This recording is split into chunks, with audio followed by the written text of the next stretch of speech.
So to fix your loose wobbly steering wheel, here's the parts you're going to need.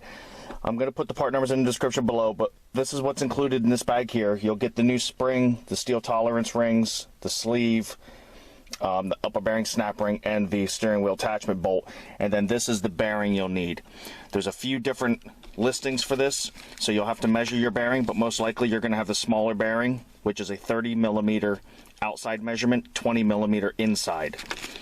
Okay, today's project is fixing a loose steering wheel in the OBS Fords.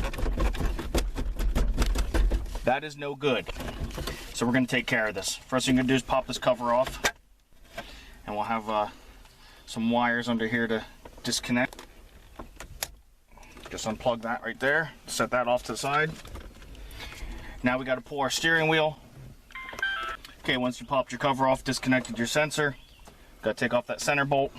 15mm. Now you need your steering wheel puller kit, and the bolts you're going to be using here are 5/16 by 24. If you've never used one of these before, you'll see two threaded spots on the steering wheel, and that's what these bolts are threading into. You've got to make sure you have the right bolts, because if they don't thread on there properly, you will strip out those holes, and then you're going to be buying a new steering wheel. So make sure you have the right threads. Now we can go ahead and put the puller away. When you put the steering wheel back on, when you tighten down that center bolt, that's what's going to press it back on. And right here you can see how loose that shaft is. You can see how loose that is. So next we're going to remove this clip right here. And now you can see how worn out that is down in there. You got a spring that's going to come off, and everything else is looking like it's just falling off in pieces already. There. This is all in pieces. So it was all kind of stuck down in there. This ring that's on here, this is all part of the cap and that goes on the bearing. So here you can see the old bushing to the new bushing. The top of it's gone. You can see where the spring wore into it. And so the spring was down inside there, and you can see how thin this metal is to this. So that's why we had all that play. This was just wore out. And you can see the top of that, you know, how it all just disintegrated. And so the bushing went up through the spring. And so when we were turning the wheel, when you would turn the wheel, you would get a grinding sound. That's what that grinding sound was the spring was down inside there where the bushing should be. So that's what we're replacing, is the bushings that hold this steering column straight. So now, this being the first time I've done this, which is why we're making a video, because I couldn't find a better one online, it appears as though his bearing is non-existent in this truck. So you saw we pulled the spring off and what was left of the bushings. This is the bearing we're looking at right here. Once I cleared all the dirt and dust, I can see a crease. And so if you just get some kind of a tool like this here, get in behind that and pry out on it, you will pop the bearing out. So that's what's left of his bearing. There's two bearing options. This is the large bearing, which you can see is significantly larger. This is a 50mm outside, 40mm inside measurement.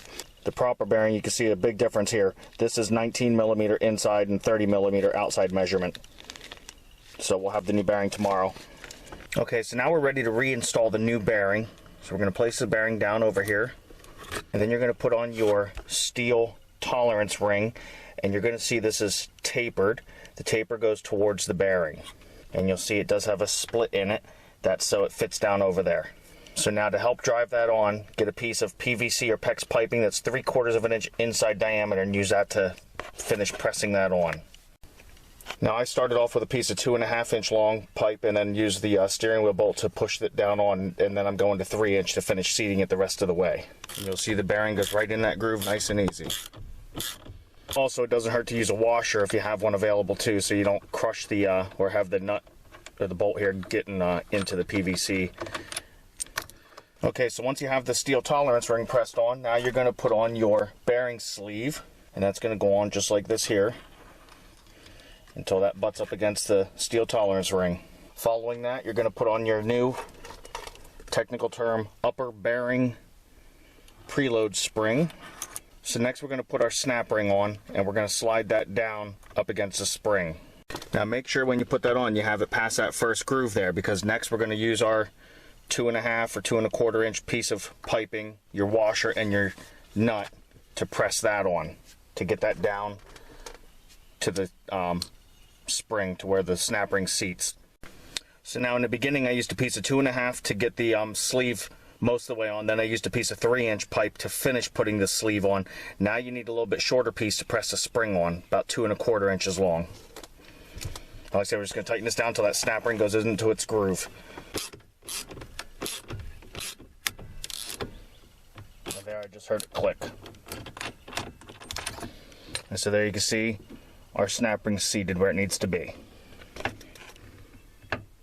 Okay, next you have your turn signal canceling cam, and you'll see you have a flush side and a side that's not flush. Flush side is going to go facing up, and it only goes on one way. As far as this goes, it has oblong cut on it. Press that all the way down up against your snap ring. So unless you had other pieces that you had to take off to get this far, depending on what options your truck may have, that's all there is to this. I'm going to go ahead and reinstall my steering wheel, and we are all done. So there it is, we're all done. We got our nice tight steering wheel back, no play at all in there. Take the truck down the road, make sure your steering wheel's straight. Hopefully it was straight when you parked it, so you can just set it right straight back on and be done. Really hope this video helped you out. If it did, please hit me with a like. Please subscribe if you haven't done that yet. Again, I'll put the parts numbers in the description down below along with the tool list. And really appreciate you watching. Thanks a lot.